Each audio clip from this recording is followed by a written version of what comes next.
ওং হিং ক্রিং ছট, ওং হিং ক্রিং ছট। তোকে ছাড়বো? তুই আজকে এখানে জ্বলে পুড়ে মরবি।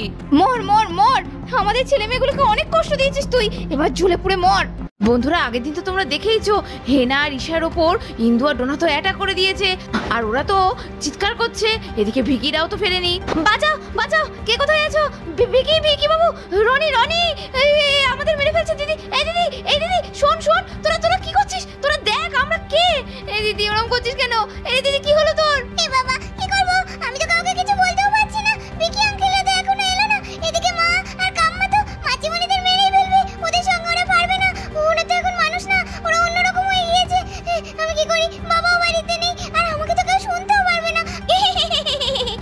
এই তো খেলা জমে গিয়েছে।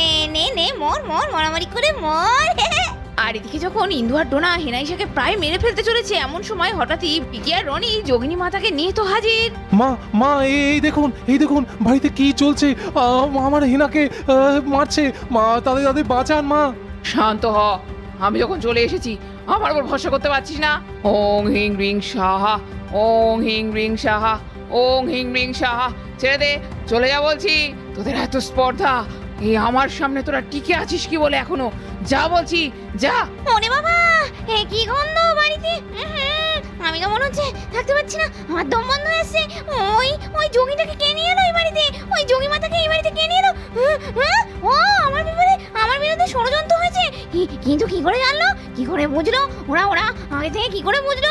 হ্যাঁ, ওই পনি তো আমাকে দেখলেও কিছু বলতে পারে না, ওকে তো কাউকে ছুতে পারে না। না, আমি মনে হচ্ছে ভুলই করেছি ওকে এই বাড়িতে আবার ফিরিয়ে এনে। কি করবো এখন? আপাতত আমাকে এখান থেকে পালাতে হবে। এ বলে ভূতনি তো উধাও হয়ে গেল। আর যোগিনী মাতার মন্ত্রপাঠ করাতেই হঠাৎ করেই ইন্দু আর ডোনাও তো ওদেরকে ছেড়ে দিল, আর কেমন যেন পাথরের মতো এক জায়গায় স্থির হয়ে দাঁড়িয়ে পড়লো। হেনা, তুমি ঠিক আছো তো? তোমার কিছু হয়নি তো? না না, আমি ঠিক আছি, কিন্তু আর একটু পরে বোধহয় আর ঠিক থাকতে পারতাম না। আপনি ভাগ্যিস টাইম মতো এসে গেছেন। কিভাবে দিদিরা যে আমাদের উপর ঝাঁপিয়ে পড়লো সে তো আর আপনি ছিলেন না, দেখেননি। আমি জানতাম দাদা এরকমই একটা কিছু হতে চলেছে।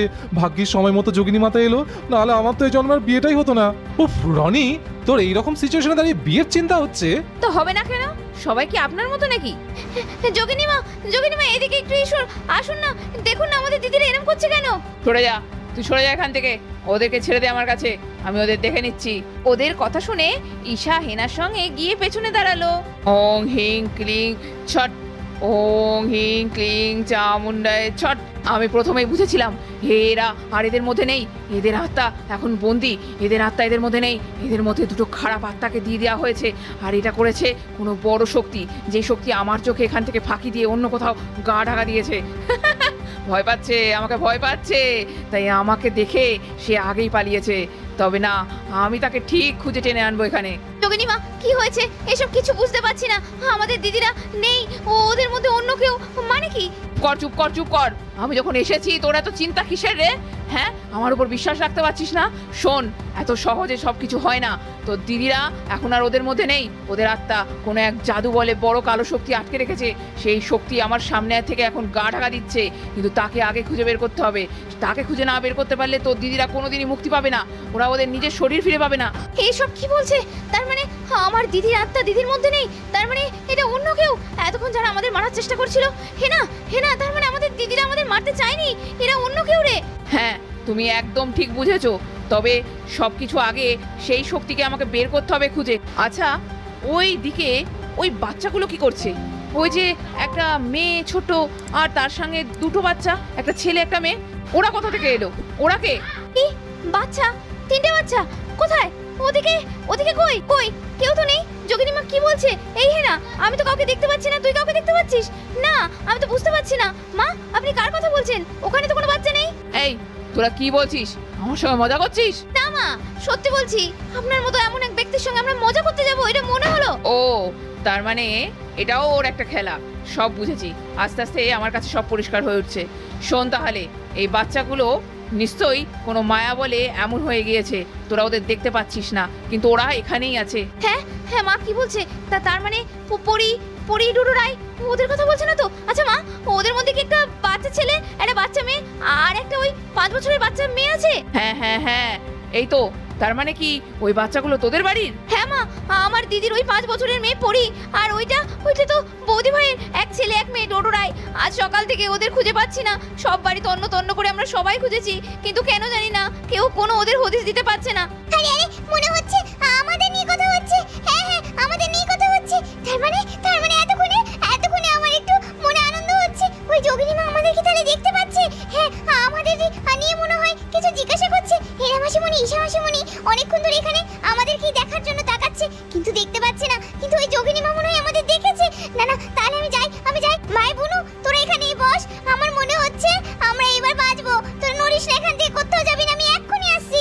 এই বলে পরি তো দৌড়াতে দৌড়াতে যোগিনী মায়ের কাছে চলে গেল। মা, তুমি কি আমাদের দেখতে পাচ্ছ মা? কেন দেখতে পাবো না রে? আমি তো সব দেখতে পাই, ভূত ভবিষ্যৎ সব। আর তোকে দেখতে পারবো না? জানিস, মায়া বলে সব কিছু ফাঁকি দেওয়া যায়, কিন্তু আমার চোখকে ফাঁকি দেওয়া যায় না। তুই, তোর ভাই বোন, তোদের সবাইকে আমি এসেই দেখেছি। হ্যাঁ, তার মানে সত্যি আমাদের দেখা যাচ্ছে। মা, সত্যি আমাদের দেখা যাচ্ছে। আমি তোমার স্পর্শ কর। এই তো আমি তোমায় ধরতে পারছি। আমার যে কি শান্তি হচ্ছে জানো মা। আমাকে আমার মা দেখতে পাচ্ছে না, আমার কাম্মা দেখতে পাচ্ছে না, আমার মাসিমণিরাও দেখতে পাচ্ছে না। বন্ধুকে আমি কত কি বলার চেষ্টা করেছি, কিন্তু বলতে পারছি না। চিন্তা করিস না, তুই সব ফিরে পাবি। তুই আবার তোর মাকে ফিরে পাবি, কিন্তু তার আগে যে আমায় বলতে হবে যে কিভাবে তোদের কে এরম করলো। হ্যাঁ, আমি সব বলবো। এতক্ষণ পর বলার সুযোগ পেয়েছি, তোমাকে সব বলবো আমি। আসলে সবটা হয়েছে ওই শয়তানি থেকে। কে শয়তানি? তুই কার কথা বলছিস? আমাকে পরিষ্কার করে বল, শিগগিরই বল, আমাদের হাতে বেশ সময় নেই, বড় ক্ষতি হয়ে যাবে। হ্যাঁ, বলছি। ওই একটা কেমন ফেটফেটে সাদা রং, মাথার চুলগুলো বিকট, চোখগুলো কালো, চোখের তলায় যেন কেমন একটা দেখতে, কত বড় মুখ, সারা মুখে দাঁত। আমাকে দেখলেই বুকের ভেতরটা ফাঁকা হয়ে যায়। ওই তো আমাদেরকে এরকম করে দিল, আমাকে, ভাইকে, বোনকে। কিন্তু তাকে তুই যে দেখতে পেলি, সেটা কবে থেকে, কি করে? এই বাড়িতে, না অন্য কোথাও, না অন্য কোনো ভাবে? কিভাবে? মনে পড়ছে। হ্যাঁ, আমি না আসলে ওকে প্রথমে দেখিনি, জানো তো, প্রথমে দেখিনি। আমার বাড়িতে একটা খুব সুন্দর টেডি বিয়ার একদিন খুঁজে পেয়েছিলাম। আমি বাথরুমে গিয়েছিলাম, ওখান থেকে বেরোনোর সময় দেখলাম ওই কলপারে পড়েছিল ওইখানটা। হঠাৎ করে ওকে আমি ভালোবেসে ফেললাম, একটা ভালো নামও দিলাম। ঘরে নিয়ে গিয়ে খেলতে শুরু করলাম। মা অনেকবার বুঝিয়েছিল আমায়, আমি তখন শুনিনি। যদি তখন মায়ের কথাটা শুনতাম তাহলে এমন হতো না। ওইটাই তো আমার কাল হলো। তারপরে বারবার মা ফেলে দিয়েছিল, কিন্তু বারবার ওটা আবার জায়গার মতো ফিরে এসেছিল। তাই বুঝি? তা কিভাবে তারপরে ঘটনাটা ঘটলো? কিভাবে তুই ওর আসল রূপ দেখলি? বল, থামলি কেন? বল, ভয় পাস না, তোর আর কোনো ভয় নেই, আমি চলে এসেছি না? হ্যাঁ, আমি সবটা বলবো, সবটা। তারপরেই তো একদিন ওই দিন এলো, যেদিন ওই পুতুলটা নিয়ে খেলতে হঠাৎ করে আমি দেখলাম ওই পুতুলটা থেকে এই বিকট চেহারার ওই মহিলা বেরিয়ে এলো। কেমন যেন একটা মাঝবয়সী ভূতনি টাইপ। ওরে বাবা! আর আমাকে কেমন একটা করে ভয় দেখালো। ভাইকে, বোনকে, আমাকে, আমাদের সবাইকে বন্দি করে দিল। বাঘরুদ্ধ হয়ে গেলাম। কোনো কথা বলতে পারলাম না, কাউকে বলতে পারলাম না। বলে দেবো বলে আমাদের উধাও করে দিল। প্রথমে তো বাড়ি থেকে অন্য জায়গায় পাঠিয়ে দিল, কিন্তু বাড়িতে ফিরে আসার পর আমাদের আর কেউ দেখতে পাচ্ছে না। মা, তুমি কিছু করো, আমরা আবার আগের মতো ফিরে আসতে চাই। শোনো, তোমাদের এবার আমি যেগুলো বলবো তোমরা মন দিয়ে শোনো। সবকিছু ঘটেছে ওই পুতুল থেকে। ওই পুতুলটা যেখান থেকে হোক এই মুহূর্তে আমার সামনে এনে দাও। সবকিছুর উৎস ওই পুতুল। ওই পুতুলটাকে যতক্ষণ না শেষ করতে পারবো ততক্ষণ তোমার দিদিরাও ভালো হবে না, আর তোমার বাড়ির বাচ্চাগুলোও বাড়িতে ফেরত আসতে পারবে না। শিগগিরই যাও, এখনই ওই পুতুল নিয়ে আসো। হেনা, চল, দেরি করিস না।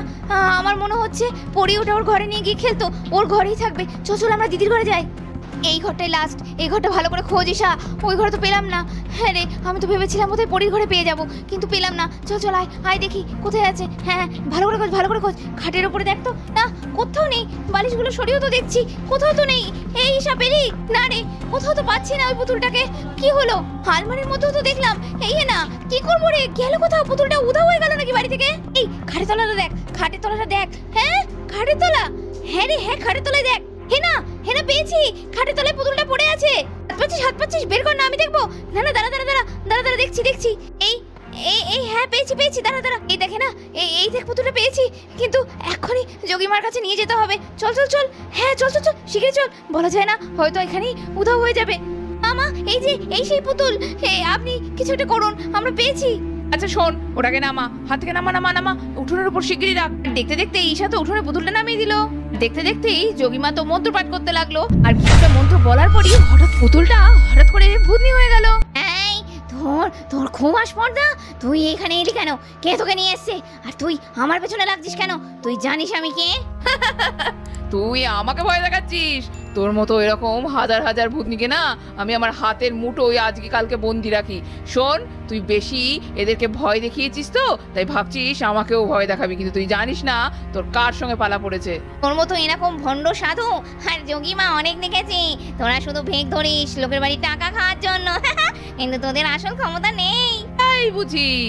দাঁড়া, তাহলে এবার দেখাতে হচ্ছে যে আমি তোর কি করতে পারি। এই বলে যেই না যোগীমা হাতের দণ্ডটা ভূতনির মাথায় চেপে ধরেছে, অমনি তো ভূতনি ছটফট করতে লাগলো। ওরে ওরে বাবা, ছেড়ে দে রে, মরে গেলাম মরে গেলাম। বাঁচা বাঁচা, কে কোথায় আছিস? ওরে বাবা, আমি চলে যাচ্ছি রে। দেখতে দেখতেই ভূতনির সারা গায়ে আগুন ধরে গেল, আর দাও দাও করে আগুনে সেই পুতুল আর ভূতনি একসঙ্গে জ্বলতে লাগলো। দেখতে দেখতেই সবকিছু পুড়ে উধাও হয়ে গেল, আর ইন্দু আর ডোনা আবার আগের রূপে ফিরে এলো। আরে আরে, এই কোথায়? এরা কারা? কি আমাদের বাড়িতে আমরা এতক্ষণ কোথায় ছিলাম? এই ডোনা, দিদি ভাই, আমি তো কিছু বুঝতেই পারছি না, আমার তো মাথা কাজ করছে না। এতক্ষণ আমরা কি ঘুমোচ্ছিলাম নাকি দাঁড়িয়ে দাঁড়িয়ে? এই এই এই, তোরা কোথায়? কি ব্যাপার হচ্ছে এখানে? বাড়িতে কি হচ্ছে দিদি ভাই? আর উনি কে? মামা মামা মামা, তো তোমাকে আমি এটা ছুতে পাচ্ছি। মামা, তুমি আমায় দেখতে পাচ্ছ মামা? আরে তুই কোথায় হারিয়ে গেছিলি? আমার ঘরে বাইরে সব জায়গায় তোকে তন্ন তন্ন করে খুঁজেছি, কিন্তু তোকে কোথাও পাচ্ছিলাম না। তুই কি করে ফিরে এলি? মামা, সেসব অনেক কথা, তোকে সব পরে বলবো। এই তো আমার টোটো রায়, এই তো মারে বাবারে, তোরা কোথায় ছিলি? আয় আয়, কোলে আয়, কোলে কোলে আয়। বাবা কি শান্তি, আমার ছেলে মেয়ে দুটো কোথায় হারিয়ে গিয়েছিল? ঠাকুর অনেক অনেক ভালো করেছো, ওদের ফিরিয়ে দিয়েছো আমার কাছে। আমার কাজ তাহলে এখানে শেষ হলো, তোরা সবাই ভালো থাকিস, আমি তাহলে যাই। এই বলে যোগীমা বেরিয়ে চলে গেল বাড়ি থেকে। জয় তারা, জয় কালী। তো বন্ধুরা দেখতেই পারলে পরিদের বাড়ি থেকে একটা বড় বিপদ চলে গেল। তো কেমন লাগলো ভিডিওটা জানতে ভুলো না, আর যদি ভালো লাগে তাহলে অবশ্যই তোমাদের সবার প্রিয় channel tiny village story subscribe করে দিও। আজকের মতো গল্পটা এখানে শেষ করছি, টাটা।